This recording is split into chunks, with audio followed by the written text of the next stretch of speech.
Fellas, today we're going to be building a stacked UFC 297 card, and it's going to be in Australia.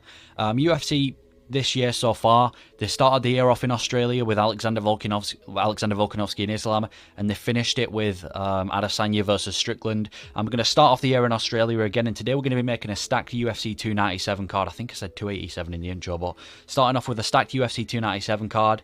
UFC 293 was really good, but I know that we can stack the card way more, so we're going to be making a stacked UFC 297 card. Please let me know if you agree with this card, or if you have any thoughts of your own. Either way, we're going to go straight in there with the main event, which is Sean Strickland and Drakkar du Plessis. We all know that this is the fight to make. Adesanya doesn't deserve a title shot. Drakkar du Plessis deserves a title shot, and I'm going to be honest, Strickland's kind of like, even though he's not Australian, I feel like the Australians have kind of claimed him. He fought in Australia against Adesanya, and that was meant to be Adesanya's home crowd, or maybe not the home crowd, but he was meant to be getting cheers in that crowd, and he just didn't. Sean Strickland was the home favourite in Australia, and I feel like the Australians have kind of accepted him, and I don't think they'll mind Drakkar either, because Drakkar had a beef with Adesanya, so I feel like this is Strickland versus an African for the first time, because let's be honest, Adesanya isn't African, so this is going to be a war of a fight though, because I feel like it's going to be really interesting. I'm interested to see how Drakkar du Plessis, with his really unorthodox and kind of sloppy style, goes against Sean Strickland's odd sparring style that somehow works. It'll be a great fight to see. I think it'll be an all-out war. If I had to pick a winner, I'd probably go with Drakkar, because I think he's got more tools to win than Strickland. But I mean, Strickland just beat Adesanya, so there's no, we can't really predict anything. But Strickland's a big star now. He can headline a pay-per-view by himself, especially in Australia. People would buy this, because obviously we're aware of Strickland now. We beat Adesanya in Australia. And obviously Drakkar du Plessis, we were supposed to see him versus Adesanya, but Adesanya just couldn't get the win. Nobody wants to see the rematch in Australia again. We've literally just seen it. No, Adesanya doesn't deserve a title shot with 0 defenses after the Pereira loss, so I think this is the main event to book. It would sell so many pay-per-views. People would want to see it, especially in Australia. And I feel like even though they're going to be fighting each other, I still feel like in the press conferences and things, they're going to be somehow beefing Adesanya. I feel like Drakkar will be taking shots at Adesanya, and so will Strickland. I don't think they'll have any bad blood between them both, but it's an interesting fight.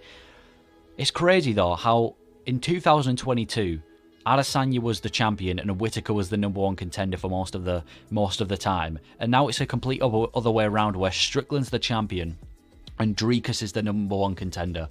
I find that crazy, but this is personally what I think will be an insane main event. Everyone wants to see Strickland fight again, and why not do it for early 2024? He didn't really take much damage in the Adesanya fight.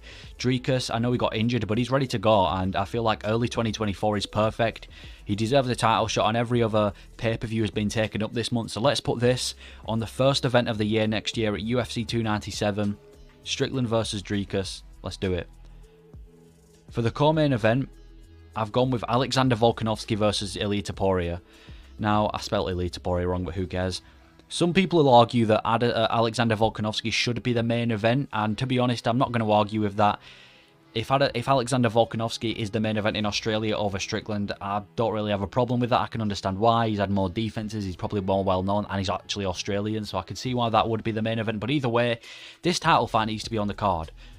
I've been waiting for this fight. I expected it to be on UFC 295 or UFC 296. It hasn't been announced, so Alexander Volkanovski versus Tapori, it has to happen at UFC 297. It's an Australian pay-per-view. Of course, Alexander Volkanovski is going to get cheer in Australia. He's a huge star in Australia. And obviously, Tapori is next in line for a title shot. And I feel like this will be a hype build-up as well. I feel like they're going to have trash talk. I feel like Tapori is going to trash talk Volkanovski, and I think we're going to see a little bit of trash talk from Volkanovski as well. It's a big fight, and I think it's quite scary for Volkanovski, because if I can see anyone sleeping Volkanovski, I feel like Tapori is going to be the guy to do it.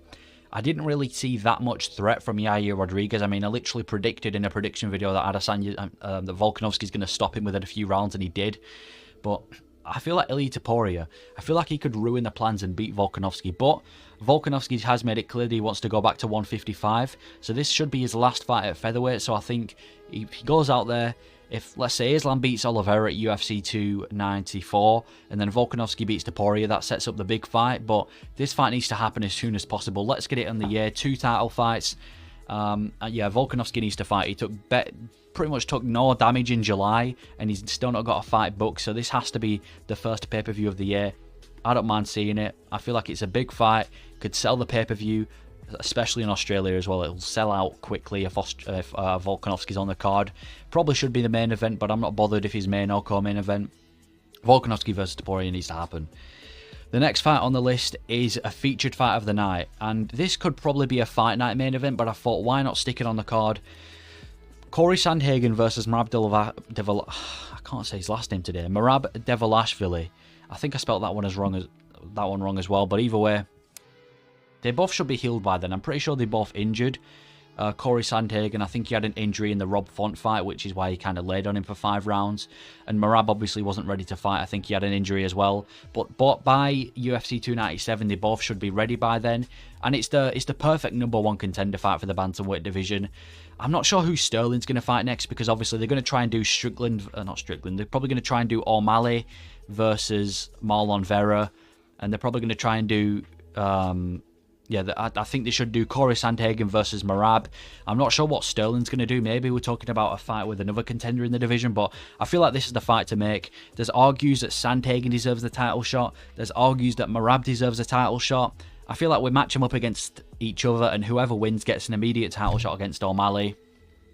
And I think it's a winnable fight for both of them. Obviously, Sandhagen's one of the best strikers in the division, and he's shown that in his past 2 fights with Vera and Font that he can actually grapple to a decent extent, which is understandable considering he was preparing for Umar Nurmagomedov. And obviously Marab, he shoots about 50 takedowns every round. He's got some of the best cardio in the UFC, and he just come off a dominating win over Petr Yan. It's a winnable fight for both, and I think, why not stick it on the card? Put it on a pay-per-view. I think Sandhagen deserves to be on a pay-per-view. I think Marab should be on a pay-per-view now.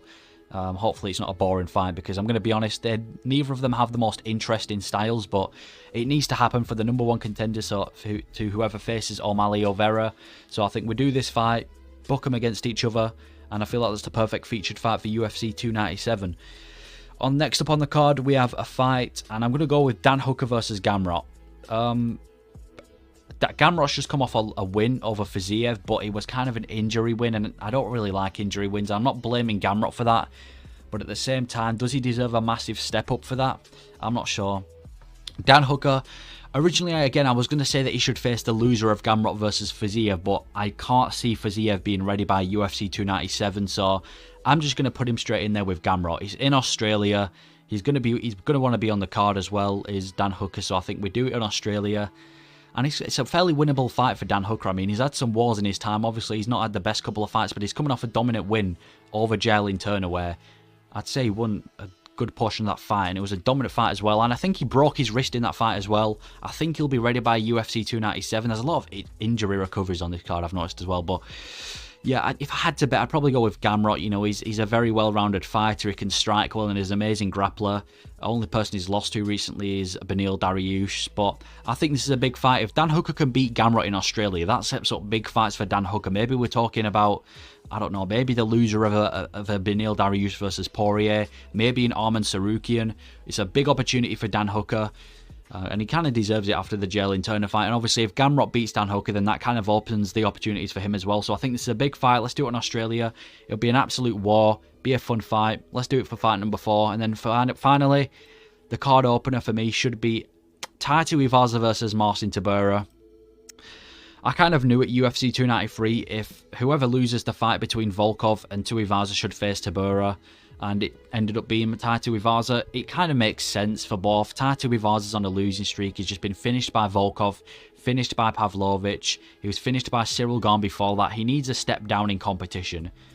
And let's give him the rest of the year off and then book him again at UFC 297. And Marcin Taburra is a winnable fight for Tai Tuivasa. If you look at Tai Tuivasa's record, maybe we don't count the tallest fighter in the UFC, but everything apart from that, for example, Derek Lewis, he kind of tends to do well against short, fat opponents like Marcin Taburra.